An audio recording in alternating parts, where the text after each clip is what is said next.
दुनिया पर जब कोई बड़ा संकट आता है तो अमेरिका, चीन जैसे देश पहले अपने देश को बचाने में जुट जाते हैं। लेकिन दूसरी तरफ भारत है जो दुनिया के किसी भी संकट के सामने डटकर खड़ा होता है और दुनिया को बचाता है। लेकिन चीन जैसे देश कोई मौका नहीं छोड़ते भारत पर झूठा इल्जाम लगाने में। दरअसल चीन नेपाल की जमीन पर कब्जा करने की कोशिश में है। भारत ने इसका विरोध किया तो चीन बौखला गया और भारत को लेकर बयानबाजी करने लगा। अब चीन क्यों बौखलाया है, इस रिपोर्ट में जान लीजिए।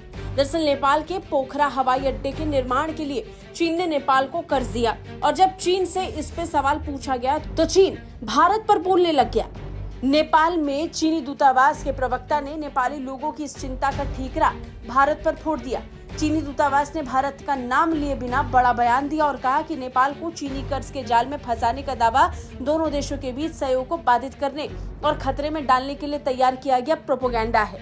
पोखरा अंतर्राष्ट्रीय हवाई अड्डा 1 जनवरी 2023 से परिचालन में आया और 2023 में यात्री यातायात के मात्र 0.9 मिलियन यानी 9 लाख तक पहुंच गई, जो 8 लाख की डिजाइन क्षमता से कहीं अधिक है। 9 फरवरी तक यात्रा यातायात 1 मिलियन यानी 10 लाख से ज्यादा हो गया, जबकि 2019 में पोखरा हवाई अड्डे का यात्री यातायात केवल 7 लाख था। ये नेपाल के पर्यटन और विमानन उद्योग में पोखरा अंतर्राष्ट्रीय हवाई अड्डे के महत्वपूर्ण योगदान को बताता है। तथाकथित चीन निर्मित ऋण जाल कुछ और नहीं बल्कि कुछ देशों द्वारा बाकी विकासशील देशों के साथ चीन के सहयोग को बाधित और खतरे में डालने के लिए बनाया गया एक कथात्मक जाल है।